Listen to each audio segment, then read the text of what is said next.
नमस्कार, मैं Harikishan Meena, assistant professor physics, government girls college Khelwara. Thermodynamics के लेक्चर में आपका स्वागत है। आज हम लोग पढ़ेंगे क्रांतिक गुणांक।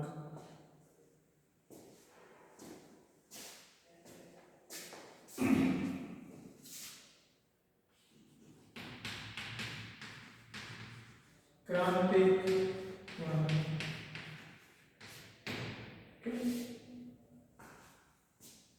और क्रिटिकल कोफिशिएंट। क्रिटिकल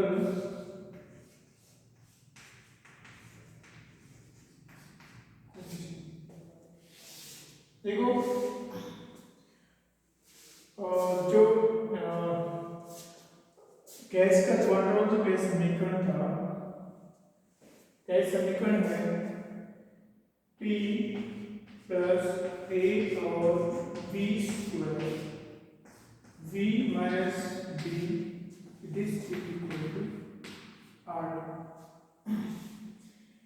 ठीक है, तो ये जो समीकरण है इसकी सहायता से हमको क्या है, गैसों का जो आ रहा है उसको इस समीकरण की सहायता से समझते हैं। और हम लोग गैसों का जो व्यवहार है उसको हम लोग ये तो क्या है, ये तो सैद्धांतिक हो गया और प्रायोगिक मान और आता है गैसों का, उसकी सहायता से हम लोग उनको जो सैद्धांतिक हमारे निष्कर्ष मैच करते हैं तो कितना डेविएट करता है कितना नहीं करता है। ठीक है, तो हमने क्या किया था,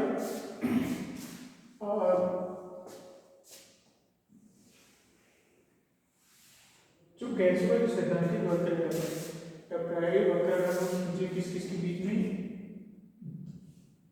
दाब और आयतन के बीच में। ठीक है, दाब और आयतन के बीच में अगर हम लोग ग्राफ खींचें तो अलग अलग टेम्परेचर, हम लोग टेम्परेचर कांस्टेंट रखते हैं, अलग अलग टेम्परेचर। इससे हम लोग सैद्धांतिक रूप से जो हमारा ये इक्वेशन है, इसका सहायता से अगर हम लोग खींचें तो देखो हमारे पास में एक ग्राफ आएगा।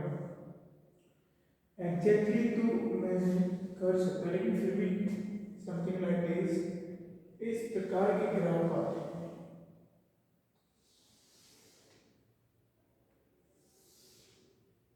ठीक है, उसके बाद फिर सीधी लाइन आने लगती है। ये जो ग्राफ है ये क्या है, इस बिंदु पे हमारी जो गैस है वो क्या होगी, ट्रेवल हो जाती है। ठीक है, तो अब देखते हैं कि इस ग्राफ में यहाँ पे एक और दो, इन दोनों जगह पे एक उच्च स्टेट निम्न स्टेट, फिर यहाँ पे है, यहाँ पे इसके बाद में फिर नहीं है, उसके बाद में फिर क्या है, स्ट्रेट लाइन आने लगती है। तो एक बिंदु होता है, उस बिंदु से ऊपर, क्योंकि ये हमने जो टेम्परेचर इन जो ग्राफ खींचे प्रेशर वॉल्यूम के बीच में, वो टेम्परेचर को कांस्टेंट रख के खींचे। ठीक है, जैसे हम लोग इसको माने कि T1 है, कि T2 है, कि T3, T4, T5 और T6 खींचे। ठीक है, और एक इस प्रकार से है, T1 is greater than T2, greater than T3, greater than T4, greater than T6। ठीक है, तो हमारा T6 है वो नेबल टेम्परेचर है। तो देखो ये जो ग्राफ खींची है लोअर टेम्परेचर पे है, फिर उससे अपर टेम्परेचर पे, अपर टेम्परेचर पे, अपर टेम्परेचर पे, इस प्रकार से हमारा T1 टेम्परेचर है। जब हम लोग प्रायोगिक रूप से गैसों को हम लोग द्रवित करते हैं, तो जैसे हमारी CO2 है, CO2 है, O2 है, N2 है, H2 है और H ये गैसें हैं। ठीक है, इनको हम लोग द्रवित करते हैं, तो ये जो CO2 है वो 31 डिग्री सेल्सियस टेम्परेचर, इस पे अगर हम लोग कोई दाब लगाए, दाब को बढ़ाते जाए तो इस टेम्परेचर पे द्रवित हो जाएगी। ये हमारी -118 डिग्री सेल्सियस पे लगभग रहेगी, एग्जैक्ट नहीं रहेगी, लगभग 118 डिग्री सेल्सियस पे ये द्रवित हो जाएगी अगर हम लोग प्रेशर को बढ़ाते जाए तो। उसके बाद में ये हमारी आती है -147 के आसपास, ये हमारी 239 के आसपास, तो इसका टेम्परेचर आता है डिग्री सेल्सियस में है 267 डिग्री सेल्सियस के पास। अर्थात हम लोग इस CO2 का अगर टेम्परेचर 31 डिग्री सेल्सियस रखें तो दाब बढ़ाते जाए तो एक दाब ऐसे आएगा, उस पर ये गैस द्रवित हो जाएगी और आई थिंक वो दाब लगभग 77 एटमॉस्फेयर के बराबर होता है। इसका 33 के आसपास, ठीक है, और इसका 12 और इसका 2.5 के आसपास कुछ ऐसा इसका है। ओके, तो इस CO2 गैस को हम लोग प्रायोगिक रूप से द्रवित करना चाहें तो इसका टेम्परेचर हम लोग बढ़ाते जाए और 31 डिग्री करने के बाद में अगर दाब बढ़ाए हम लोग तो 77 द्रवित हो जाएगी, 77 एटमॉस्फेयर प्रेशर पे, ठीक है, 80 और अगर इसका टेम्परेचर 31 डिग्री से ज़्यादा बढ़ा दिया जाता है तो ये फिर कभी भी द्रवित नहीं होती है, चाहे इसका दाब 77 से बढ़ा करके 1000 2000 कितना भी कर दो, लेकिन ये द्रवित नहीं होगी। तो इसका जो महत्तम टेम्परेचर है 31 डिग्री सेल्सियस, इसको हम लोग इसका क्रिटिकल टेम्परेचर बोलते हैं, उसको हम लोग TC लिखते हैं, ठीक है। जिस प्रकार से क्रिटिकल कोफिशिएंट्स है, क्रिटिकल कोफिशिएंट्स है थोड़ा, तो उसमें एक है हमारा TC, तो CO2 का TC कितना आ गया 31 डिग्री सेल्सियस। उसी प्रकार से हम लोग O2 के लिए हम लोग जैसे 118 डिग्री माइनस के टेम्परेचर है सेल्सियस, उससे कम टेम्परेचर रखेंगे तो हमारा वो जो O2 है वो द्रवित हो जाएगी। अगर हम लोग इससे कम दाब लगाएं तो भी द्रवित हो जाएगी, लेकिन 118 से अगर ऊपर रख देंगे तो दाब चाहे कितने बड़ा हो लिक्विफाइड नहीं हो, तो इसका मतलब हुआ कि इसका क्रिटिकल टेम्परेचर ये हो गया और उस टेम्परेचर में हमको 33 atm प्रेशर लगाना ही पड़ेगा ताकि वो द्रवित हो जाए, ठीक है। कम से कम प्रेशर लगाना पड़ेगा द्रवित करने के लिए, उसके बाद द्रवित होगी। जैसे जैसे हम लोग इसका टेम्परेचर कम करते जाते हैं और 118 डिग्री से, तो इसका जो 33 है उससे भी कम हमको दाब लगाना पड़ेगा तो द्रवित हो जाएगी, ठीक है। तो O2 के लिए महत्तम टेम्परेचर ये हो गया, ये क्रिटिकल टेम्परेचर हो गया। इसी प्रकार से N2 -147 डिग्री के बिना कभी भी द्रवित नहीं हो सकती है सेल्सियस के बिना। उसी प्रकार H2 -239, ये -239 है, -239 डिग्री सेल्सियस से अधिक टेम्परेचर पे ये कभी भी द्रवित नहीं होती है। और उसी प्रकार से He -267 डिग्री सेल्सियस से अधिक टेम्परेचर पे कभी भी लिक्विफाइड नहीं होती है, ठीक है। अब देखो यहाँ पे जैसे इसके और इसके बीच में गए, या फिर हम लोग कहें कि जैसे जैसे हम लोग टेम्परेचर बढ़ाते जाते हैं, ठीक है, इसका मान भी कम होता जाता है। देखो -267 पे 2.58 एटमॉस्फेयर प्रेशर है और -239 पे ये 7 है, 147 पे 12 है। इसका मतलब है कि जैसे जैसे हम लोग टेम्परेचर घटाते जाते हैं वैसे वैसे हमारे वैसे वैसे हमको कम दाब लगाना पड़ता है, ठीक है, ओके। अब हम लोग क्या करेंगे, हम इस ग्राफ को जो कि हमने इस समीकरण से ड्रॉ किया है, यह हम लोग प्रायोगिक रूप से भी देखें तो लगभग ऐसा ही ग्राफ आ रहा है, ठीक है। तो इससे हम लोग TC और VC की PC है, ठीक है, क्रिटिकल प्रेशर है, क्रांतिक दाब है, इसके लिए क्रांतिक दाब की परिभाषा क्या होगी, क्रिटिकल टेम्परेचर पर वह दाब जिस पर गैस द्रवित होता है, ठीक है। और क्रिटिकल टेम्परेचर क्या है, वह दाब जिससे अधिक दाब होने पर गैस का दाब चाहे कितना भी बढ़ा दो वो द्रवित नहीं हो सकती, तो उसको क्रांतिक दाब कहते हैं। तो ये हमारा क्रांतिक दाब आ गया, ये क्रांतिक दाब आ गया। और TC और PC पे, ठीक है, क्रांतिक दाब और क्रांतिक दाब पर जो गैस का स्टैंडर्ड वॉल्यूम आता है वो हमारे कहलाते हैं क्रांतिक आयतन। उसको हम लोग क्या कहेंगे, उसको हम लोग कहेंगे क्रांतिक आयतन कहेंगे, ठीक है। तो हम लोग तीनों का मान ज्ञात करेंगे और फिर एक और कोफिशिएंट निकालेंगे, जिसको हम लोग क्रांतिक गुणांक कहते हैं। आप देखो हम लोग इसको निकालने के लिए इसी समीकरण का उपयोग करते हैं। यहाँ पे हमने जो ग्राफ खींचा था ये ग्राफ है P और P के बीच में, ठीक है। यहाँ से हम लोग P का मान याद करते हैं। देखो P का मान याद करते हैं तो देखो इसको इसके नीचे रखते हैं। इस P प्लस K और V square equal to R T upon V minus B। यहाँ से हम लोग P का मान निकाल लेते हैं। This P equal to R T upon V minus B minus A और P स्क्वायर, ठीक है। ये हमारे पास समीकरण नंबर 1 का ही रूप में हमने इसको थोड़ा बदल के लिख दिया। समीकरण नंबर 2, ठीक।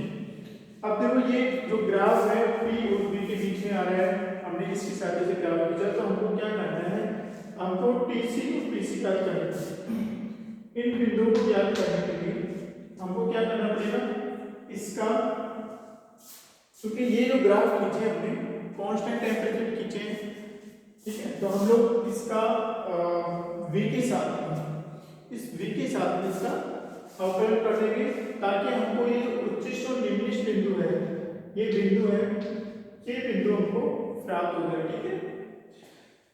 हम देखते हैं कि यहाँ पे हमारा यहाँ पे और यहाँ पे एक उच्चिष्ट एक निम्निष्ठ है, ठीक है। यहाँ पे हमारा उच्चिष्ट है, यहाँ पे निम्निष्ठ है।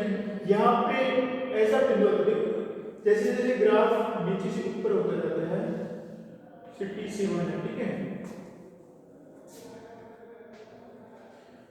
यहाँ पे उच्चिष्ट, यहाँ पे निम्निष्ठ, उच्चिष्ट निम्निष्ठ, उच्चिष्ट निम्निष्ठ, और एक बिंदु ऐसा आता है कि जहाँ पे हमारा उच्चिष्ट और निम्निष्ठ दोनों बिंदु एक हो जाता है। माना वो बिंदु बना X बिंदु है, ठीक है, X बिंदु है। तो ये X बिंदु वो बिंदु है जिसपे हमारा उच्चिष्ट और निम्निष्ठ बिंदु एक हो जाता है। इसको हम लोग पॉइंट ऑफ रिफ्लेक्शन बोलते हैं, नति परिवर्तन बिंदु कहते हैं इसको, ठीक है, क्योंकि इसपे इसको X क्या है हमारा नति परिवर्तन बिंदु, नति परिवर्तन बिंदु, पॉइंट ऑफ रिफ्लेक्शन इनफ्लेक्शन, ठीक है, पॉइंट ऑफ इनफ्लेक्शन, क्योंकि इस बिंदु पे उच्चिष्ट और निम्निष्ठ दोनों बिंदु एक हो जाते हैं। तो सबसे पहले हम लोगों को उच्चिष्ट और निम्निष्ठ ज्ञात करने के लिए क्या करना पड़ेगा, जिस समीकरण की सहायता से हमने इसको ड्रा किया है उसका, ये जो समीकरण है उसका हम लोग इसके साथ में अवकलन कर देते हैं। तो हमारे पास उच्चिष्ट और निम्निष्ठ के लिए कंडीशन को उसको हम लोग शून्य के बराबर कर देते हैं ताकि हमारे पास वो बिंदु आ जाए जिस पर इस ग्राफ में उच्चिष्ट और निम्निष्ठ है, ठीक है। तो हम लोग क्या करेंगे, इस समीकरण से ही हमने इसको रीअरेंज कर दिया, P के रूप में आ गया। अब हम लोग क्या करेंगे, delta P by delta V at constant T करेंगे, ठीक है, क्योंकि हमने ये जो ग्राफ खींचे हैं इनमें हम लोगों ने टेम्परेचर कांस्टेंट करके खींचे, ठीक है। तो हमारे लिए क्या है, अलग अलग ग्राफ के लिए हमारे उच्चिष्ट और निम्निष्ठ मान प्राप्त हो जाएंगे। तो यहाँ पे हमने delta P by delta V at constant T किया, तो इसका हमने V के सापेक्ष अवकलन कर दिया, ठीक है। तो हमारे क्या आएगा, RT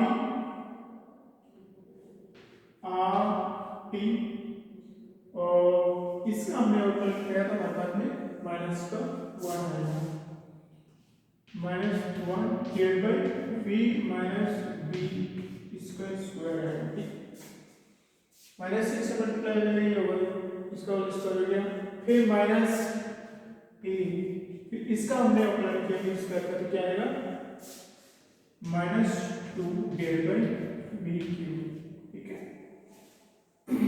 ये आ गया। तो हमारा delta P by delta V at constant T must be 0 होना चाहिए हमको उच्चिष्ट और निम्निष्ठ ज्ञात करने के लिए, ठीक है। अभी हम लोग इसको हल कर रहे हैं, तो हमारा delta P by delta V at constant T कितना आ रहा है, देखो हमने इसको हल किया कि माइनस माइनस प्लस हो गया, तो 2a divide by V cube, 2a divide by V cube, और माइनस का minus RT upon V minus A P minus B square आएगा, ठीक है। अब हमको उच्चिष्ट और निम्निष्ट ज्ञात करने के लिए क्या करना पड़ेगा? उच्चिष्ट और निम्निष्ट ज्ञात करने के लिए हमको delta P by delta we at constant T को हमको शून्य करना पड़ेगा, ठीक है। कांस्टेंट टी इसके लगाने तो हमारे अलग अलग ग्राफ का निकाल सकते हैं हम। जैसे टी इक्वल टू T7 करें तो हमारा T7 के लिए उच्चिष्ट निम्निष्ट आ जाएगा, T6 करें तो इसके लिए आ जाएगा। इस तरह से हमारे अलग अलग मान आएंगे। तो इसको हमने शून्य कर दिया, मतलब इसको हमने शून्य कर दिया, तो हमारे पास में क्या आएगा? 2a divide by P cube minus R T upon B minus B square, this is equal to शून्य। यहाँ से हम लोग टी का मान निकाल सकते हैं। तो टी का मान कितना आएगा? यहाँ से टी का मान आ गया टी इक्वल टू, इधर जाएगा फिर इसके ऊपर आएगा, ठीक है। तो टी इक्वल टू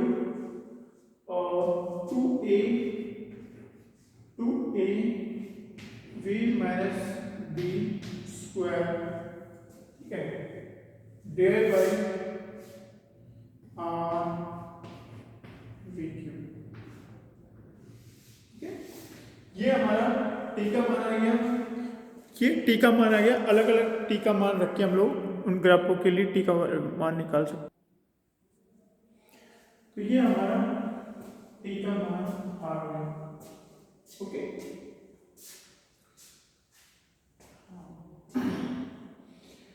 तो delta by delta V constant T पे हमारा ऐसा करने पे हमारा टी का मान आ जाता है, ठीक।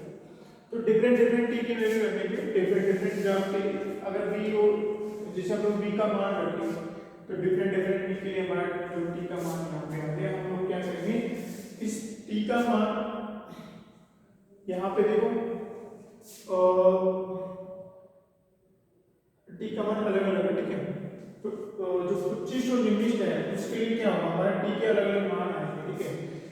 और हम लोग क्या करते हैं? इस समीकरण 2 से, जैसे हमारे समीकरण नंबर 3 है, ठीक है, हमने क्या करने के लिए किया है?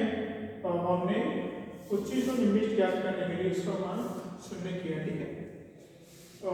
फिर हम लोग यहाँ से जब हमारे पास टी का मान है, इस टी का मान इस समीकरण में रखते हैं और रखने के पश्चात हमको टी का मान विलुप्त हो जाएगा, तो वापस हमारे पास में जो मान आएगा वो पी और पी के बीच में आएगा, ठीक है।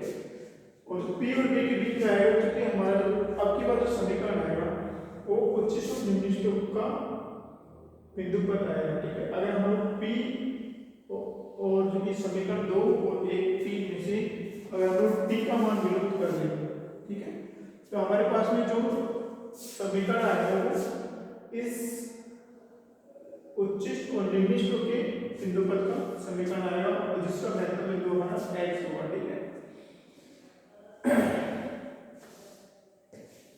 तो हमने कुछ भी नहीं किया, फिर हमने पहले पी और पी के बीच में इसकी सहायता से समीकरण ए की सहायता से ग्राफ खींचे, फिर उसका हमने क्या किया? उच्चिष्ट और निम्निष्ट ज्ञात करने के लिए चलिए कांस्टेंट टेंपरेचर पे है, हमने कांस्टेंट टेंपरेचर पे खींचे ग्राफ सारे। तो हमने उच्चिष्ट और निम्निष्ट ज्ञात करने के लिए इसका हमने p का v के साथ कांस्टेंट टेंपरेचर पे हमने आंशिक अवकलन कर दिया, ठीक है। करने के पश्चात हमने t का मान ज्ञात किया और उस t का वापस मान में इसमें से निकाल के रखने के पश्चात हमारे पास जो समीकरण आएगा वो इसका आएगा, ठीक। अब हम लोग इसमें से इसका t का मान रखते हैं और समीकरण निकालते हैं, क्या आता है?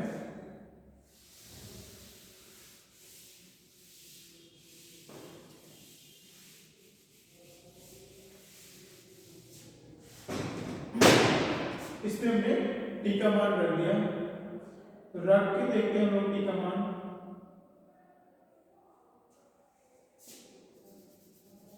P equal to R divided by V minus B, P equal to R divided by minus T और T का मान यहाँ से रखते हैं लोग, dot 2a p minus b square divided by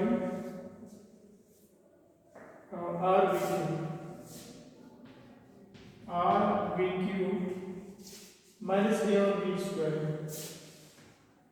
a और b square, ठीक है। तो ये समीकरण किसका है? ये समीकरण हमारा जो ये वाला है इसका समीकरण है, ठीक है।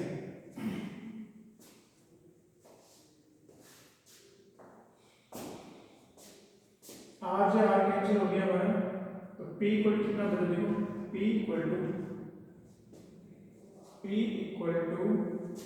2a, एक r से r कैंसिल हो गया और v माइनस b से v माइनस b कैंसिल हो गया, तो हमारा 2a v minus b upon 2a v minus b upon v cube minus v cube minus a और b स्क्वायर, ठीक है। इन दोनों को हम अलग कर लेते हैं, थोड़ा सिंपल फॉर्म में आ जाएगा p। So p equal to कितना आ गया, जस्ट b p यहाँ से इधर मल्टीप्लाई हो जाएगा, सो 2ab माइनस 2ab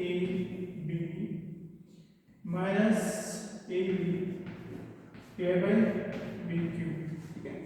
तो यहाँ पे एक b है, यहाँ पे एक a है, एक a से एक a कट जाएगा, तो ab minus 2ab divide by b cube, ठीक है। तो t का मान हमारे कितना आ गया, फिर हमारा t का मान, ठीक है, यहाँ से सोल्व करने के बाद t का मान आया और a कॉमन ले लो यहाँ से, a v minus 2b divide by b cube, ठीक है। ये समीकरण नंबर 4 है बीच में, ठीक है। तो हमने इसी के साथ इसकी ग्राफ खींची, फिर हमने मैक्सिमम मिनिमम ज्ञात करने के लिए इसका v के साथ अवकलन करके उसको शून्य रखा, फिर वहां से हमने टेम्परेचर के लिए मान निकाला, ठीक है। क्योंकि हमने जैसे शून्य करने के पश्चात हमारे पास में v का मान आता है, मैक्सिमम के लिए मिनिमम के लिए अलग अलग आता है कांस्टेंट टेम्परेचर के लिए, फिर उसको रख के हम प्रेशर का मान निकाल सकते थे, ठीक है। लेकिन हमने क्या किया, वहां से हमने टेम्परेचर के लिए निकाला कि कांस्टेंट टेम्परेचर पे t का मान कितना है, जैसे हमने ग्राफ खींच दिया कांस्टेंट टेम्परेचर पे, फिर उसका हमने p के सापेक्ष अवकलन किया और फिर कांस्टेंट टेम्परेचर हमने उसका अवकलन किया, तो हमारा t का मान आ जाएगा। तो कांस्टेंट टेम्परेचर पे हमने मैक्सिमम मिनिमम ज्ञात करना है, फॉर एग्जांपल हमारा t7 है, फिर t6 है, ठीक है। तो हमारा टेम्परेचर आ रहा है, फिर हम लोग इस समीकरण में हम लोग अगर टेम्परेचर का मान यहाँ पे रख देते हैं तो हमारे पास में प्रेशर का मान आता है, वो भी वॉल्यूम की फॉर्म में, ठीक है। तो जो क्रिटिकल टेम्परेचर जो मिनिमम और मैक्सिमम था, ठीक है, उसके लिए हमारा ये p का मान आएगा यहाँ पे यहाँ पे यहाँ पे यहाँ पे, ठीक है। एक्चुअली यहाँ पे बहुत सारे ग्राफ है, अलग अलग टेम्परेचर पे यहाँ पे दर्शा नहीं सकते हैं, दर्शाएंगे तो उसका इस प्रकार से एक वक्र आएगा जिसका समीकरण होगा हमारा p equal to a v minus 2b v cube, ठीक है। अब ये हमारा जो इक्वेशन आ रहा है ये p और v में ही आ रहा है, किसमें आ रहा है, p और v के बीच में आ रहा है। अगर हम लोग, ठीक है, ये p और v का ये वाला इक्वेशन, ये जो ग्राफ हमारा p और v, इसमें हमारे यहाँ पे देखो a की नहीं, इस बिंदु से इधर जाने पे इसका जो मैक्सिमा है यहाँ पे इस कर्व का यहाँ पे है, ठीक है। तो इस बिंदु पे इधर जाने के पश्चात हमारी p और v की वैल्यू कम होने लगती है, इधर बड़ी को फिक्स कर से कम होने लगती है, ठीक है। ये हमारा ऐसा पॉइंट है कि जो कि हमारा नति परिवर्तन बिंदु है, कौन सा बिंदु है, पॉइंट ऑफ इन्फ्लेक्शन। और यहाँ पे हम लोग डेल्टा इस ग्राफ पर मैक्सिमा एंड मिनिमम ज्ञात करने के लिए निकाले, तो हमारा प्रत्येक की पॉइंट आएगा, इस पे नहीं लीजिएगा और ज्ञात करें वो मैक्सिमा है मिनिमा जो भी है, बट इस बिंदु को ज्ञात करते हैं लोग। तो इस समीकरण 4 से ज्ञात करते हैं इसको, क्योंकि ये जो समीकरण है इस कर्व का समीकरण हमने निकाला है। तो हम लोग क्या करते हैं, इस x बिंदु को ज्ञात करने के लिए इस समीकरण से हम लोग इस समीकरण से ज्ञात करते हैं, इसका v के सापेक्ष समाकलन करके हम लोग 0 के शून्य के बराबर रखते हैं। ठीक है, तो समीकरण 4 से delta p by delta v at constant t किस मास की शून्य। ठीक है, वैसे यहाँ पे t नहीं है, वैसे लिखना चाहे तो लिख सकते हैं, नहीं लिखना चाहते नहीं। ठीक है, तो यहाँ से हमने delta p by delta v निकाला। ओके, तो इससे निकालते हैं delta p by delta v। देखो a ten by v cube. Okay, फिर इसका किया हमने plus a v minus 2b, ठीक, multiply by minus 3 ten by v to the power 4। ठीक है, एक बार इसका किया ऊपर वाले का, हमारे पास में a दिया गया v क्यूब आ गया, फिर इसका कर दिया हमने a v माइनस 2b और फिर v क्यूब कर दिया तो हमारा minus 3 v to the power 4। अब हम लोग इसको शून्य के बराबर करते हैं, कॉमन लिया हमारा v कॉमन आ गया। देखो कॉमन लेते हैं लोग, तो यहाँ से v कॉमन आया, a भी कॉमन आया। ठीक है, a दिया बाय v की घात 3 कॉमन आया, फिर यहाँ पे हमारा v बचेगा और ये माइनस से मल्टीप्लाई होगा, माइनस, ओके, माइनस 3 और minus 3 v minus 2b is equal to. ठीक है, ये कोएफिशिएंट शून्य नहीं है और ना ही ये इनफाइनाइट है, इसलिए ये शून्य के बराबर नहीं है, ये बीच की राशि वाली शून्य के बराबर नहीं है। तो हम इसको शून्य के बराबर करते हैं, सो v माइनस इसको मल्टीप्लाई करते हैं माइनस 3v, इससे ये मल्टीप्लाई हुआ तो प्लस का 6b। ठीक, दिस इज इक्वल टू 0। ठीक है, तो ये क्वांटिटी 0 नहीं होगी हमारे लिए, ये राशि हो जाएगी। इस राशि में इसको इससे मल्टीप्लाई करके यहाँ पे लिख दिया माइनस 3v और प्लस का 6b। या माइनस 3v से v गया तो माइनस का 2b बचेगा, माइनस 2b प्लस माइनस का 2b plus 6b equal to 0। इसको और आगे हम लोग हल करेंगे तो क्या आएगा हमारा 2b equal to 6b। Okay, और यहां से हमारा v इक्वल टू कितना आएगा 3b के बराबर, v इक्वल टू 3b के बराबर। तो हमारा v कितना आ गया 3b के बराबर। तो v का सिर्फ एक ही मान आया, ठीक है, कितना आया, उच्चिष्ट और निम्निष्ट ज्ञात करने के लिए हमने इस समीकरण को v के सापेक्ष अवकलन किया कांस्टेंट टेंपरेचर पर और उसको शून्य के बराबर रखा। तो उच्चिष्ट और निम्निष्ट के लिए एक ही मान हमारे पास हुआ है v इक्वल टू 3। और वो v कौन सा है, वो v है एक बिंदु है, ठीक, इस बिंदु। तो ये पॉइंट ऑफ इंटरसेक्शन भी है और इस बिंदु पे हमारा v इक्वल टू vc आ रहा है, ठीक है, और vc कितना है, vc प्रीवी होगा, क्रिटिकल वॉल्यूम आता है, ठीक है। तो हम लोग हमारे पास में vc का मान आ गया, कितना है vc का मान, tb के बराबर, क्रिटिकल वॉल्यूम क्रांतिक आयतन। तो vc का मान कितना है हमारे पास, vc इक्वल टू 3b आ गया, समीकरण नंबर 5। हमारे पास क्रांतिक आयतन का मान आ गया। अब हम लोग vc इक्वल टू इसमें रखेंगे, इस समीकरण में हमारे पास क्रांतिक दाब का मान आ जाएगा, ठीक है, क्रांतिक दाब का मान आ जाएगा। देखो t तो हमने कांस्टेंट रखा हुआ है पहले से, हमारे पास vc आ जाएगा और pc आ जाएगा, tc हमारे पास पहले से ही हुआ, ठीक है। तो हमारे पास vc आ गया और pc याद करने के लिए क्या करते हैं हम लोग इसमें मान रख देते हैं, ठीक है। तो pc कितना आ गया हमारा PC इक्वल टू यहाँ पे हमने V का मान VC रख दिया, V इक्वल टू VC रखा है यहाँ पे, तो कितना आएगा देखो A 3B minus 2B divided by 3B square cube, ठीक है 3B क्यूब। तो 2B से B गया तो कितना बचा AB, और ये 27B क्यूब, ठीक है। तो हमारा PC कितना आ गया, PC इक्वल टू आ गया A और 27B स्क्वायर, ये हमारा PC आ गया। PC कितना आ गया A और 27B स्क्वायर। हमने क्या किया, हल करने के बाद में हमने VC ज्ञात किया, क्रांतिक VC मतलब जिस पे हमारा मैक्सिमम मिनिमम है वो ज्ञात किया, तो वो हमारा ये पॉइंट आइडेंटिटी है, और उस पॉइंट पे हमने P ज्ञात कर लिया, तो ये हमारा PC आ गया। तो PC का मान कितना है A और 27B स्क्वायर, इसको मैं यहाँ पे लिख देता हूँ PC इक्वल टू A और 27B स्क्वायर, ये समीकरण नंबर 6 है हमारा।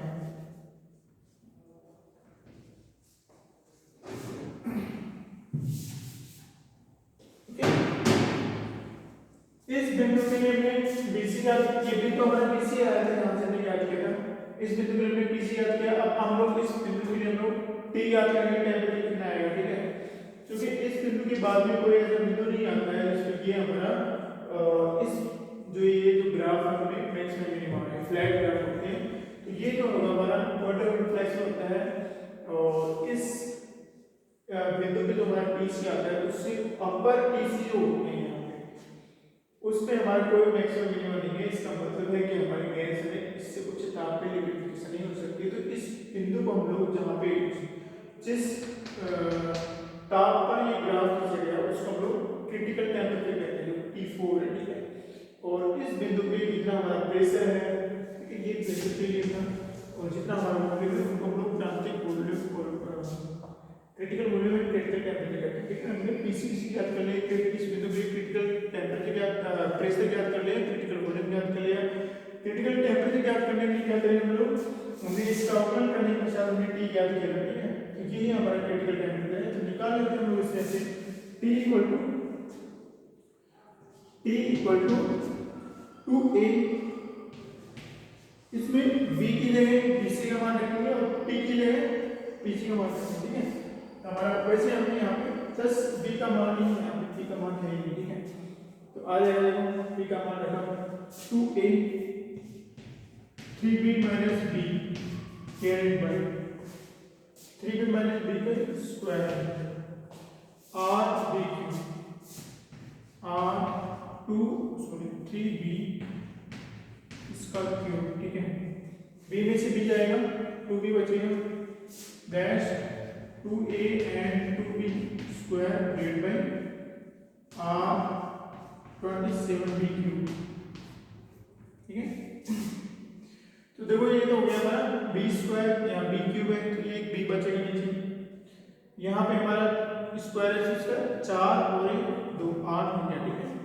तो हमारा T कितना आएगा, TC इक्वल टू इसका स्क्वायर तो 4 और 2 8, फिर ये हमारा A है, क्योंकि A यहाँ पे नहीं है तो कटेगा नहीं, और इसका B स्क्वायर है, यहाँ पे क्यूब से काट जाएगा, एक B बचेगा नीचे 27 ठीक है। ये हमारा TC का मान कितना है 8 और 27 RB, इसको मैं यहाँ पे लिख देता हूँ।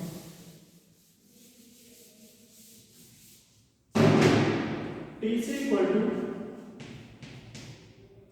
8A अपॉन 27 ठीक है। ये हमारा क्रिटिकल टेम्परेचर है। अब हम लोग थोड़ा सा और मेहनत कर लेते हैं, तो हमको एक क्रिटिकल कोएफिशिएंट और निकाल लेते हैं, क्रांतिक गुणक और निकाल लेते हैं, ठीक है। और उस क्रांतिक गुणक का मान क्या होता है, RTC अपॉन PCVC, ये हमारा क्रांतिक गुणक है। देखो R है टीसी का मान क्या है, ये रहा हमारा टीसी का मान मल्टीप्लाई बाई 8a/27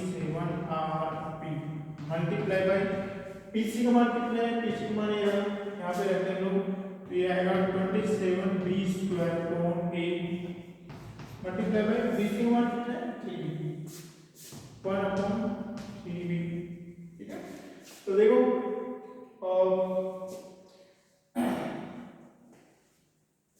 इस r से एक r कट गया, ओके, और 27 से 27 कैंसिल हो गया, एक b हमारे पास यहाँ है, एक b यहाँ है, तो दोनों b से हमारे b² कैंसिल हो जाएगा। तो इसका मतलब कोफिशिएंट a b और r नहीं है इसके अंदर, क्योंकि r से r कैंसिल हो गया, एक b है, दोनों b मिलकर b² से कैंसिल हो जाएंगे और एक से कैंसिल हो जाएगा और 27 से कैंसिल हो जाएगा। हमारे पास 8 बचेगा, 3 बचेगा, तो इसका मान कितना आएगा 8/3 आएगा, ठीक है। तो हमारे पास में r/PC का मान कितना है 8 का, ठीक है। इसको हम लोग क्रांतिक गुणक बोलते हैं।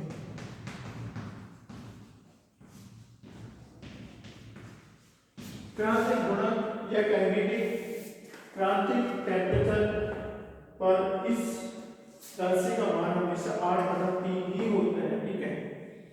और ये हमारा लेक्चर समाप्त हुआ। एक बार हम लोग फिर से देख लेते हैं कि जो हमारा जो गैस है समीकरण था, ठीक है, उस समीकरण से हमने ये ग्राफ खींची। इस ग्राफ में क्या है, प्रत्येक कांस्टेंट टेम्परेचर पे खींचे थे हमने T1 T2 T3 T4 T5 T6, ठीक है।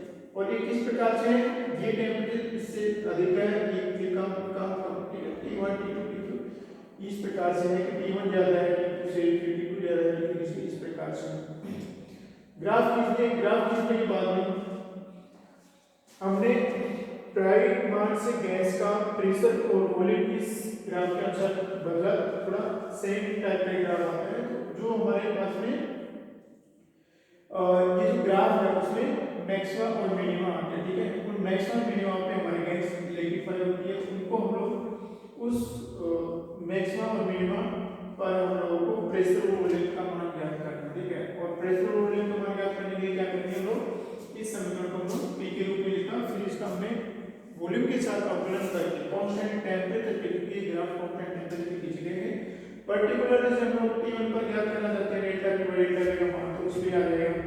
तो कांस्टेंट टेम्परेचर करके हमने इस समीकरण 2 का अवकलन किया। करने के पश्चात हम लोग वहां से V और P के मान ज्ञात कर सकते हैं। हमारे पास में V और P के मान इसके लिए अलग-अलग आता है, ठीक है। P का मान इसके लिए आता है, V का मान भी आता है, इसके लिए आता है, ठीक है। अलग-अलग टेम्परेचर पे हमारे जैसे लोग टेम्परेचर चेंज करते रहते हैं, मान भी चेंज होते रहते हैं, ठीक है। लेकिन हमने क्या किया, टेम्परेचर ज्ञात किया, ठीक है। तो पर्टिकुलर टेम्परेचर के लिए हमारे पास में जो V और P है उसका मान हम लोग ध्यान से याद कर सकते हैं, या V और P का मान अगर हम लोग रखें, ठीक है, V का मान रखिए तो हमारे पास में टेम्परेचर का मान आना चाहिए। हमने इसका अवकलन करके कांस्टेंट टेम्परेचर पे और फिर हमने T का मान ज्ञात किया, तो हमारे पास में अलग-अलग V का मान अगर रखते हैं तो हमारे पास में टेम्परेचर का मान आ जाता है, ठीक है। इस टेम्परेचर के मान को हम लोगों ने यहाँ पे जो प्रेशर है उसमें इस समीकरण में रख दिया, ताकि हमको प्रेशर टेम्परेचर का मान विलुप्त हो जाए। और जैसे हम लोग उसमें रखते हैं तो हमारे पास जो समीकरण आएगा P का, वो ये समीकरण जो समीकरण आएगा उससे हमारे पास जो ग्राफ आएगा इस प्रकार से आएगा, जो इन बिंदुओं का लोकस होगा। फिर हमारे पास जो P और P का जो समीकरण आएगा, ठीक है, ये समीकरण आ गया P और P का, इसका फिर इसको हम लोग आयतन के सापेक्ष अवकलन करते हैं, मैक्सिमम मिनिमम ज्ञात करने के लिए। आपको वैसे दिखाई दे रहा है कि एक ही बिंदु है जिसमें मैक्सिमम मिनिमम हो सकता है। फिर भी हमने अवकलन किया इस बिंदु 4 का, और हमारे पास में जो मैक्सिमम और मिनिमम जिसके लिए आएगा वो V = 3b के लिए आएगा, ठीक है। और V = 3b हमारे लिए क्या है, गति परिवर्तन बिंदु है। इस बिंदु पर हमारी गैस लिक्विफाइड होती है, ठीक है। इस बिंदु पे लिक्विफिकेशन ऑफ गैस होता है इस बिंदु पे। तो ये बिंदु वो हो गया, क्रिटिकल बिंदु हो गया, जो कि इस ग्राफ का एक मात्र पॉइंट है, ठीक है, जिसमें हमारी गैस लिक्विफाई होती है। इसको हम लोग क्रिटिकल जो वॉल्यूम आएगा उसको हम लोग क्रिटिकल वॉल्यूम कहेंगे। इस बिंदु पे जो ग्राफ जिस ग्राफ पर ये हम संपत्ति हो रहा है उसको हम लोग क्रिटिकल टेम्परेचर कहेंगे, और जिस हम लोग क्रिटिकल प्रेशर कहेंगे, ठीक है। तो हमारे पास में टीसी, पीसी और बीसी आएंगे। तो इसकी परिभाषा क्या थी? वह अधिकतम ताप जिससे अधिक ताप पर गैस द्रवित नहीं होती है। तो हमारे देखो T4 अधिकतम ताप है, उससे अधिक ताप पर ये गैस द्रवित नहीं हुई क्योंकि गर्म हो गई, फ्लैट आ रही है, ठीक है। फिर इसलिए ये हमारा T4 है वो हमारा क्या हो गया? क्रिटिकल टेम्परेचर हो गया इसके आपके लिए। तो हमारा क्रिटिकल टेम्परेचर आएगा तो क्रांतिक ताप पर लगाया गया वह अधिकतम ताप, ठीक है। देखो ताप हमारा देखो यहाँ से जैसे जा रहा है ऊपर की तरफ प्रेशर बढ़ता जा रहा है, प्रेशर का हमारा ग्राफ ये एक्सेसिव प्रेशर की है। तो जैसे जैसे ऊपर जा रहा है तो प्रेशर बढ़ता जाता है। ये प्रेशर हमारा मिनिमम प्रेशर आता है जिसमें ये गैस द्रवित हो जाती है। इससे कम प्रेशर पर द्रवित नहीं होगी, इससे अधिक प्रेशर पर ये द्रवित होगी रहेगी, ठीक है। तो क्रांतिक ताप है उस पर लगाया गया दाब हमारे क्या होगा? पीसीयू का। और इस पीसी और पीसी का मान हमारे जो उसमें रखते हैं वो जो आता है वो पीसी होगा, तो हमारा पीसी आएगा, ठीक है। फिर एक आदर्श केस के लिए एक और होता है आर पीसी और डिवाइडेड बाय पीसी गुणक होते हैं। हमारे पास जो टीसी है, पीसी है, बीसी है, जो भी हमारे पास सैद्धांतिक या प्रायोगिक मान आते हैं उनको हम लोग इस समीकरण यहाँ पे रखे तो हमारे पास 8 पर 3 आ सकती है। तो सैद्धांतिक रूप से हमारे पास 8 पर 3 आते हैं। तो ये हमारा क्रांतिक गुणक है। तो इस प्रकार से हमने क्रिटिकल कोएफिशिएंट्स ज्ञात किए जो कि पीसी, बीसी और टीसी है और एक गुणक ज्ञात किया। आज इस टेस्ट के लिए लेक्चर देखने के लिए बहुत बहुत शुक्रिया।